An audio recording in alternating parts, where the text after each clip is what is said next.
Emergency. Oh, hiya. I think we've been burgled and my wife's been attacked. Well, I've just come home. I was just out. I went to get something to eat and see the lads at work and get my laptop. And I've just come home and the house is ransacked. And she's just on the floor. She's got duct tape all over her and she's unconscious. A cheating and abusive husband murdered his wife to try and protect his own honour because he believed that being gay could never have been a reason for him to end his marriage. That's according to the Domestic Homicide Review into the death of Jessica Patel, who was strangled by her husband, Mitesh Patel, in May 2018.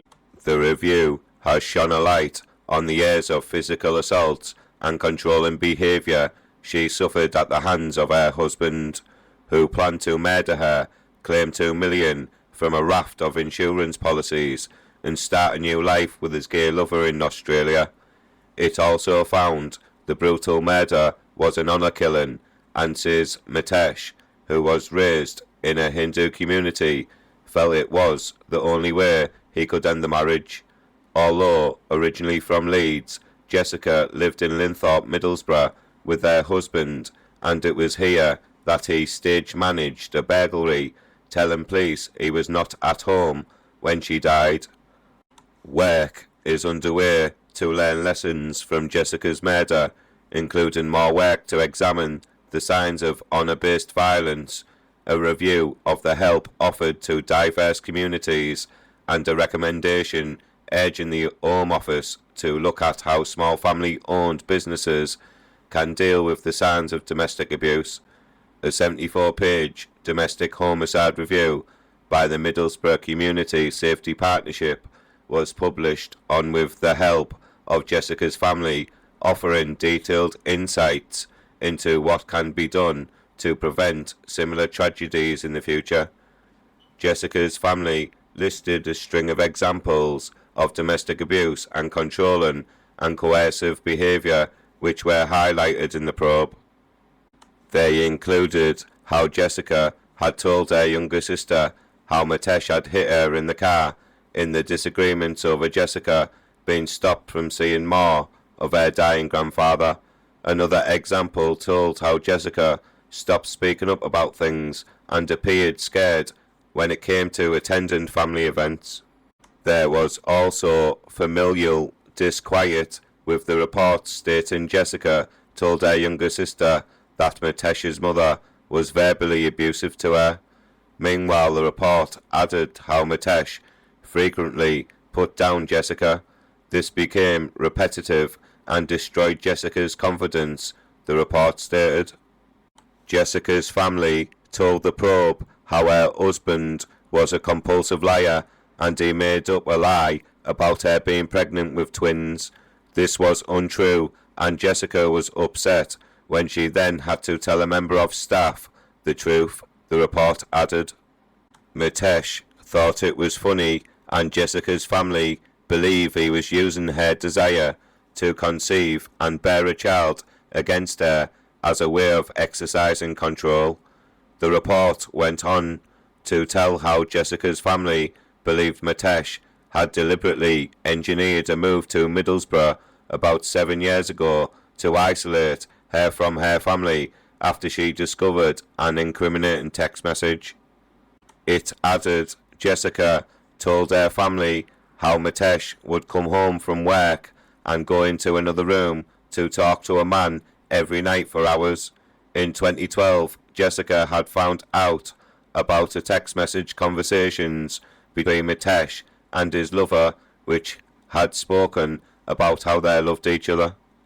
Jessica was upset and told her husband's brother, but at a family meeting, Mitesh's sexuality was never discussed or disclosed, and it was made to look as though Jessica was at fault.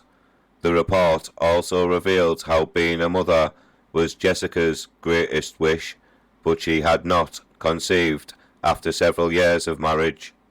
In 2015, she started a course of privately provided IVF treatment, but during the homicide probe, it emerged her husband was secretly taking a drug which was made to suppress sperm count, making it unlikely Jessica would conceive naturally. The summary report added, since Jessica's death, her father has found out Mitesh made threats to leave her if she did not continue with the IVF treatment. 3 months before her murder, Jessica told her younger sister over FaceTime how her husband had put her hands around her neck and hurt her after he entered the room. There was also stark information provided from those who worked with Jessica in Middlesbrough and West Yorkshire, with Jessica telling colleagues she suspected Mitesh was gay. The probe detailed how several employees working in the Roman Road pharmacy in Linthorpe had noticed abusive behaviour Mitesh had shown towards Jessica, with Mitesh often shouting at her in front of the customers and staff. The report added Mitesh often reduced Jessica to tears, slammed doors, threw things, and kicked the plinth of the island in the dispensary. Staff also noticed Jessica limping, and she told them she had a bruise and that Mitesh had thrown his mobile phone towards her, which hit her in the leg. The report went on to tell how Mitesh was constantly chatting on gay dating app Grindr and had a reputation for telling lies to colleagues. It added colleagues in the pharmacy also discovered from Mitesh's patient record that he was taking a tablet that reduced his sperm count. None of this information was reported to the police or any other agency and only came to light during the homicide inquiry. The review panel felt this yet another clear example of Mitesh's deceitful and manipulative behaviour. Both Jessica and Mitesh were registered with the same GP practice in Middlesbrough, and both were well known to the surgery as their pharmacy was closely linked. The probe found Mitesh's behaviour remained hidden from agencies, and it was only when Mitesh killed Jessica, sparking a police investigation, that the jigsaw of appalling behaviour was revealed from the testimony of colleagues and family. Jessica visited her GP and said she was suffering anxiety and was under pressure because she could not conceive in April 2016. This led to a referral for cognitive therapy, but the homicide review found that the GP had not asked questions about Jessica's potential domestic abuse, and this was a missed opportunity to uncover what was going on.